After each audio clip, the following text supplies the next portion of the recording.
I'm going to read a couple of passages from Voltaire, from the Complete Romances of Voltaire, by Voltaire.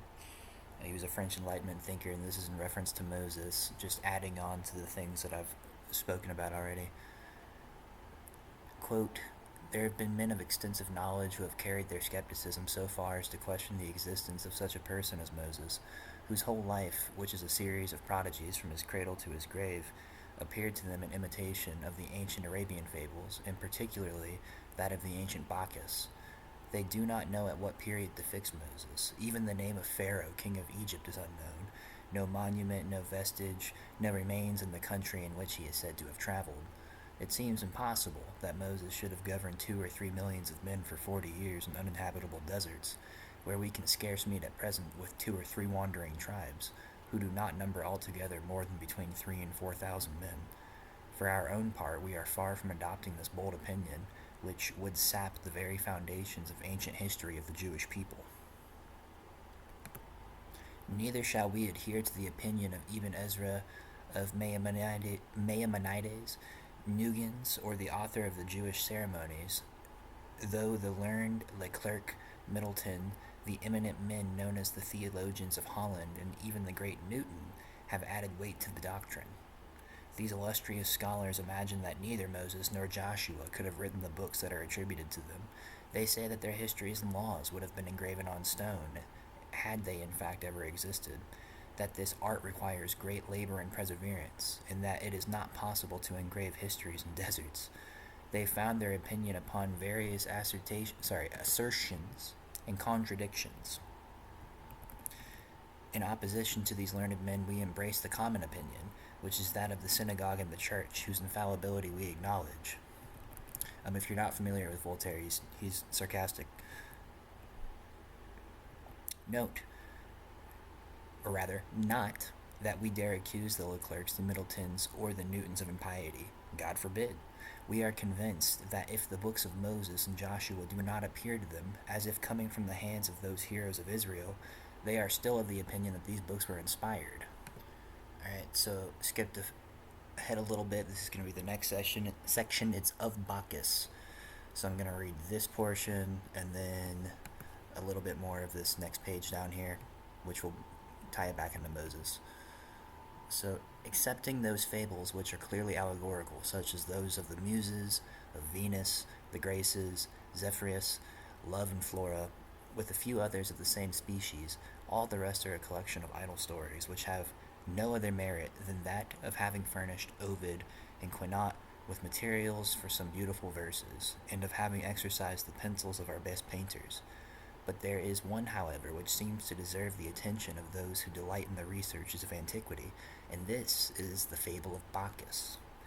Was this Bacchus, or Bacchus, or Dionysios, a son of God, a real personage? Many nations mention him, as well as Hercules. Indeed, so many different Herculeses and Bacchuses have been celebrated that it may reasonably be supposed that there was in fact one Bacchus as well as one Hercules. It is certain that in Egypt, Asia, and Greece, Bacchus as well as Hercules was acknowledged for a demigod, that their feasts were celebrated, that miracles were attributed to them, and that mysteries were instituted in the name of Bacchus before the Jewish books were known. Taking a quick pause real quick. If you haven't seen my other videos, I talk mostly about astrotheology. It's the tradition that interests me the most. It's the tradition that all of these beliefs are grounded in. I don't care what anybody's personal opinions are. Whatever. It's grounded in astrotheology. I've spoken about the connection between Hercules, or the Phoenician Melkart, and Asclepius. Right? This is a fundamental part of the tradition. It's no surprise that Voltaire chose to speak of Hercules and Bacchus here. We know that the Jews did not communicate their books to foreigners till the time of Ptolemy Philadelphus, about 230 years before our era. Now, before that time, the East and West re-echoed with the orgies of Bacchus. The verses that are attributed to the ancient Orpheus celebrated the conquests and good actions of this supposed demigod.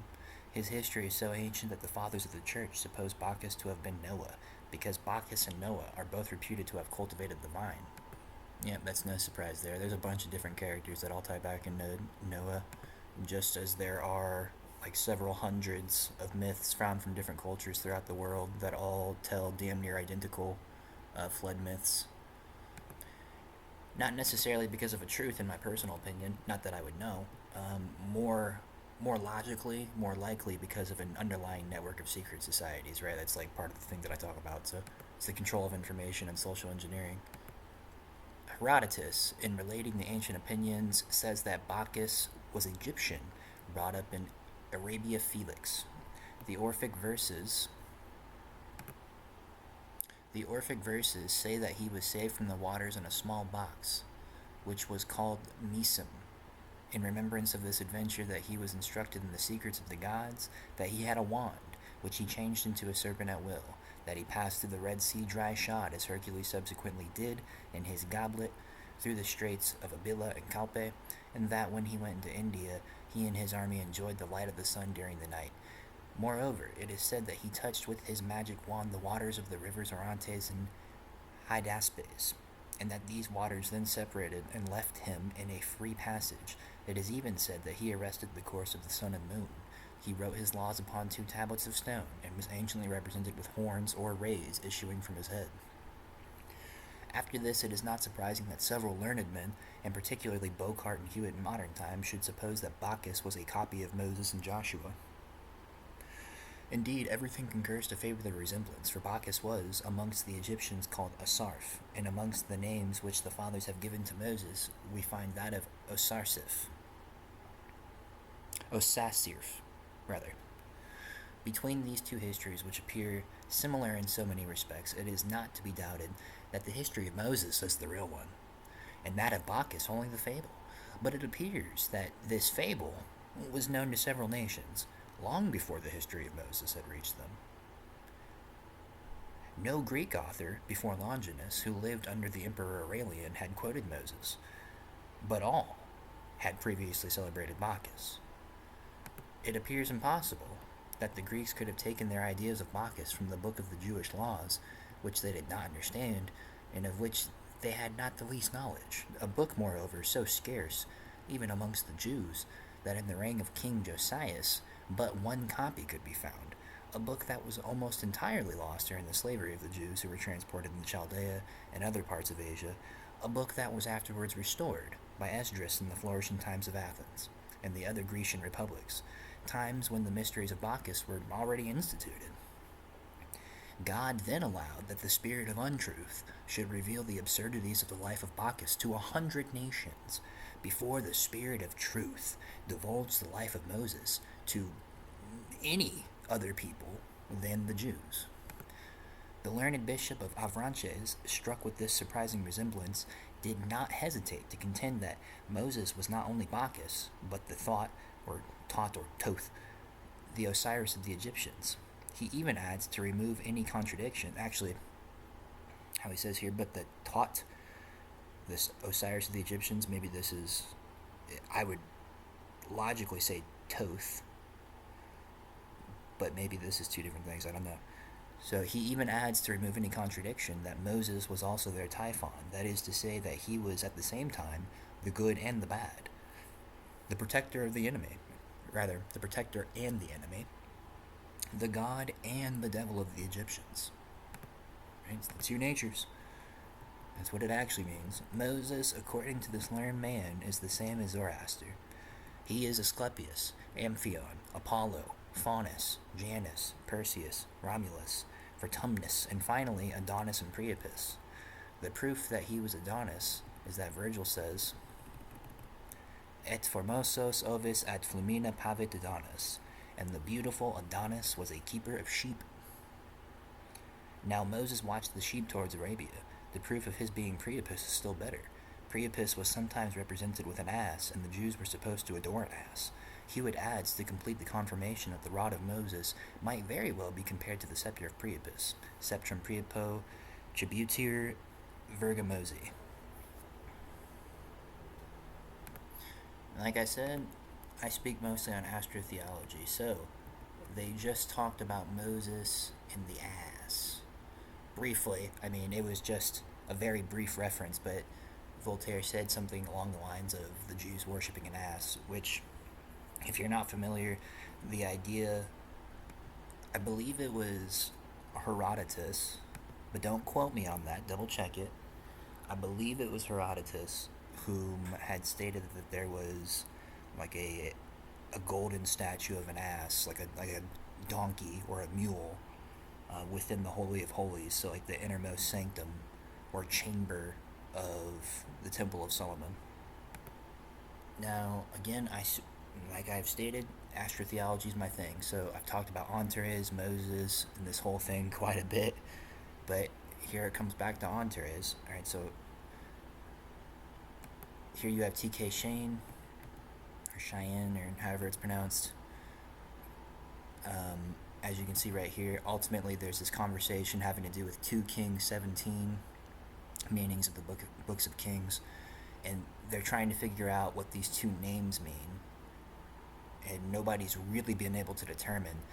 But ultimately, what the conversation comes down to is Tartak or Tarta being associated as the Lance Star with Antares. So Nibhaz and Tartak, nobody actually knows, or Tarta, nobody actually knows for certain what these gods were mentioned by the Avites in the books of Kings, but it's drawn back to Antares. Now there is a debate, but it's drawn back to Antares, the Lance Star. Now Tartahan, we are assured, is a title of the god Ninib. It all ties back into each other, but Tartak is thought to have potentially have been worshipped as a god, or as a ass, right? Tartak, one of the gods of the Avite or Avite colonists who were planted in the cities of Samaria. According to rabbinical tradition, Tartak is said to have been worshipped under the form of an ass. Right? It always comes back to fucking Antares, hero of darkness of the underworld, so on and so forth. But remember what I've said about Lysin and her association with the ass. Alright, Lysin or Lysi or Lysina, the Laments, Sumerian literary text in the Shoin collection. Let's find it. Lysin, 1 of 34. Let's go with donkey. Let's get straight to the fucking brass tacks. Contains snippets of a text that are elsewhere attested in a fuller version. Lysin laments the killing of her son, who was the donkey mentioned in 1 and 2. Her mother Ninhursag is apparently to blame, but Lysin's accusations, yada yada yada yada yada. Yeah, what does that sound like? It sounds like Addis and Kybele, or Agdistis, right?